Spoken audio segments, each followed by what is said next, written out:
இன்றைக்கி பார்த்தீங்கன்னா ஒரு இன்ட்ரெஸ்டிங்கான ஒரு கிராண்ட் ஃபாதரை தான் நம்ம மீட் பண்ண போகிறோம். இவருக்கு ஏஜ் பார்த்தீங்கன்னா ஒரு 80. ஸோ இன்னமும் பார்த்தீங்கன்னா இவர் தெம்பா நல்லா செம்மையாக ஒர்க் பண்ணிட்டு இருக்காருன்னா அந்த காலத்தில் சாப்பிட்ட ஃபுட்டு தாங்க. இப்போ வந்து பீஸா பர்கர் அது இதுன்னு ஆயிடுச்சு. ஸோ இவர் பார்த்தீங்கன்னா இவ்வளோ திறமையாக ஒர்க் பண்ணிகிட்ருக்காரு.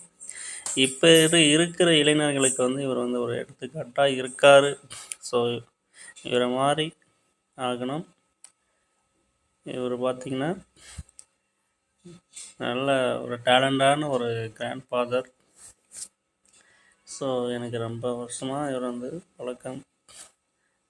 நிறைய விஷயங்கள்லாம் சொல்லுவார், நிறைய கற்றுக்கலாம்.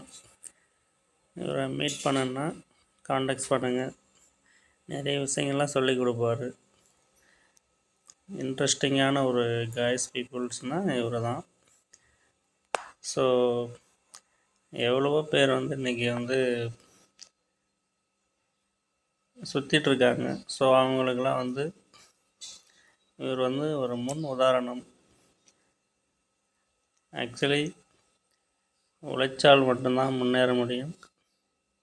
அதனால் நீங்களும் முன்னேறுங்க. ஸோ இவருடைய இன்னொரு பார்ட் 2 வந்து ரிலீஸ் பண்ணலாம். அவருடைய இன்ட்ரெஸ்டிங்கான எப்படி வந்தார், எந்த வயசுலேருந்து அவர் கற்றுக்கிட்டாரு அப்படின்றத இன்னொரு பார்ட் 2 பார்ப்போம்.